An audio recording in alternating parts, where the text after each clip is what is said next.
Hi friends, இப்போ நம்ம வீட்டுக்கு வீடு வாசப்படி பார்க்க போகிறோம். வீட்டுக்கு வீடு வாசப்படியில் சொந்த செலவில் சூனியை வச்சுட்டியாப்பா, மாப்பு வச்சுட்டா என் ஆப்புங்கிற கதை தாங்க. நம்ம அர்ஜுன்கிட்ட கால் பண்ணி பேசின பொண்ணு வேறங்க. அந்த பொண்ணு வர்றதுக்குள்ளே இவங்க ஆளமாற்றி பொண்ணை வச்சு ப்ளே பண்ணி வேறு லெவலில் அர்ஜுனை விரிச்ச வலையில் சிக்க வச்சுட்டாங்களே அப்படிங்கிற மாதிரி ஆயிடுச்சு. என்ன பண்ணுறது, கண்ணா அர்ஜுன் கொஞ்சமாவது மூளையை யூஸ் பண்ணியிருக்கலாம், கடைசியில் சிக்கிட்டியே அப்படிங்கிற மாதிரி ஆயிடுச்சு.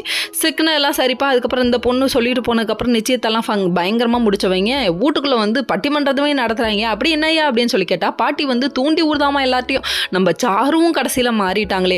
எல்லாத்துக்கும் மேலே பல்லவிக்கு அப்படியே குழுக்குழுன்னு ஏசி போட்ட மாதிரி இருக்குது. கண்ணா கெட்டவங்களுக்கு வந்துட்டு கண்டிப்பாக வந்து நல்லது நடக்கிற மாதிரி இருக்கும், ஆனால் டக்குன்னு கடவுள் காலை வாரி விடுவார்.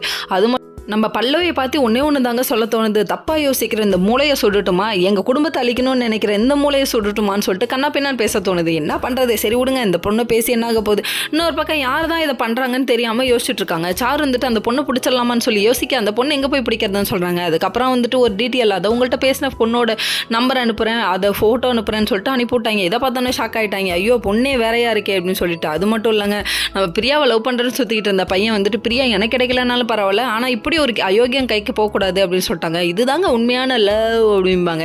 அதாவது கண்டிப்பாக வாழ்க்கையை காப்பாற்றுவேன், நான் சேவ் பண்ணுவேன் அப்படின்னு சொல்லிட்டு ஒரு உறுதிமொழி எடுக்கிறாங்க. எடுங்கய்யா அப்படிங்கிற மாதிரி இருக்கு. ஓகே.